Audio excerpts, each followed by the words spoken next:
আজি অৰুণোদয় আঁচনিৰ গুৰুত্বপূৰ্ণ আপডেট আহি গ'ল। সেইটো আপডেট হ'ল যদি আপোনালোকৰ ৰেচন কাৰ্ড আছে তেনেহ'লে কিন্তু আপোনালোকে এইবাৰ অৰুণোদয় আঁচনিৰ পইচা লাভ কৰিব 1250 টকা। আজি কিন্তু অৰুণোদয় আঁচনিৰ গুৰুত্বপূৰ্ণ আপডেট আহি গ'ল। যিসকলে এইবাৰ অৰুণোদয় আঁচনি 3.0 নতুনকৈ এপ্লিকেশ্যন কৰিছিল অথবা যিসকলে আগৰ পৰা প্ৰতি মাহে অৰুণোদয় আঁচনিৰ পইচা লাভ কৰি আছিল, যিসকলৰ একাউণ্টত 7 অক্টোবৰত অৰুণোদয় আঁচনিৰ পইচা সোমোৱা নাই, এতিয়া কিন্তু সেইসকলে অৰুণোদয় আঁচনিৰ পইচা লাভ কৰিব।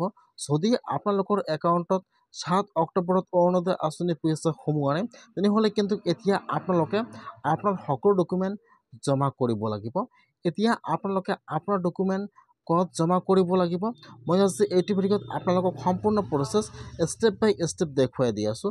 যিসকলে এইখন চিঠি লাভ কৰিছে সেইসকলৰ একাউণ্টত কিন্তু অৰুণোদয় আঁচনিৰ পইচা 7 অক্টোবৰত সোমাই গৈছে। যদি আপোনালোকে মুখ্যমন্ত্ৰী অৰুণোদয় আঁচনিৰ চিঠিখন লাভ কৰিছে, যদি আপোনালোকৰ একাউণ্টত 7 অক্টোবৰত অৰুণোদয় আঁচনিৰ পইচা সোমোৱা নাই, তেতিয়াহ'লে কিন্তু আপোনালোকে এতিয়া আৰু ডকুমেণ্ট জমা কৰিব লাগিব। আৰু যিসকলৰ একাউণ্টত 7 অক্টোবৰত অৰুণোদয় আঁচনিৰ পইচা সোমোৱা নাই আৰু যিসকলে অৰুণোদয় আঁচনিৰ চিঠিখন লাভ কৰা নাই, এতিয়া কিন্তু সেইসকলে অৰুণোদয় আঁচনিৰ কাৰণে আৰু ডকুমেণ্ট জমা কৰিব লাগিব, নহ'লে কিন্তু আপোনালোকে অৰুণোদয় আঁচনিৰ পইচা লাভ নকৰিব। আজি কিন্তু অৰুণোদয় আঁচনিৰ গুৰুত্বপূৰ্ণ আপডেট আহি গ'ল। যিসকল মানুহৰ ৰেচন কাৰ্ড আছে আৰু দুখীয়া মানুহ হয় সেইসকলে অৰুণোদয় আঁচনি এইবাৰ পাবই লাগিব।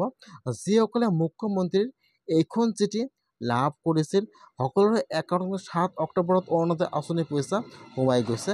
যদি আপোনালোকৰ একাউণ্টত 7 অক্টোবৰত অৰুণোদয় আঁচনিৰ পইচা সোমোৱা নাই তেনেহ'লে কিন্তু এতিয়া আপোনাৰ সকলো ডকুমেণ্ট জমা কৰিব লাগিব।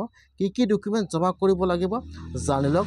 আপোনাৰ ভোটাৰ ID কাৰ্ড, আপোনাৰ আধাৰ কাৰ্ড, আপোনাৰ ডিবিটি লিংক থকা বেংকৰ একাউণ্ট আৰু লগতে কিন্তু আপোনালোকৰ ৰেচন কাৰ্ডটো এতিয়া জমা কৰিব লাগিব। যদি আপোনালোকৰ একাউণ্টত 7 অক্টোবৰত অৰুণোদয় আঁচনিৰ পইচা সোমোৱা নাই তেনেহ'লে এতিয়া আপোনালোকে আপোনাৰ সকলো ডকুমেণ্ট জেৰক্স কৰিব আপোনাৰ পঞ্চায়ত অথবা যিটো আপোনাৰ DC অফিচ আছে তাত কিন্তু জমা কৰিব লাগিব। আজি কিন্তু অৰুণোদয় আঁচনিৰ গুৰুত্বপূৰ্ণ আপডেট আহি গ'ল। যিসকলৰ একাউণ্টত 7 অক্টোবৰত অৰুণোদয় আঁচনিৰ পইচা সোমোৱা নাই, এতিয়া কিন্তু বৰ্তমান পঞ্চায়ত অথবা আপোনালোকৰ DC অফিচত অৰুণোদয় আঁচনিৰ কাৰণে ডকুমেণ্ট জমা লৈ আছে। সেইকাৰণে যদি আপোনালোকৰ একাউণ্টত 7 অক্টোবৰত অৰুণোদয় আঁচনিৰ পইচা সোমোৱা নাই তেনেহ'লে আপোনালোকে আজিয়ে আপোনাৰ পঞ্চায়ত অথবা যিটো আপোনাৰ DC অফিচ আছে তাত আপোনালোকে আপোনাৰ সকলো ডকুমেণ্ট জমা কৰক, নহ'লে কিন্তু আপোনালোকে অৰুণোদয় আঁচনিৰ পইচা লাভ নকৰিব। আজি কিন্তু অৰুণোদয় আঁচনিৰ গুৰুত্বপূৰ্ণ আপডেট আহি গ'ল। বৰ্তমান অৰুণোদয় আঁচনিৰ ভেৰিফাইৰ কাম আৰম্ভ হৈ গৈছে। আপোনালোকে অতি আপোনাৰ নামটো ভেৰিফাই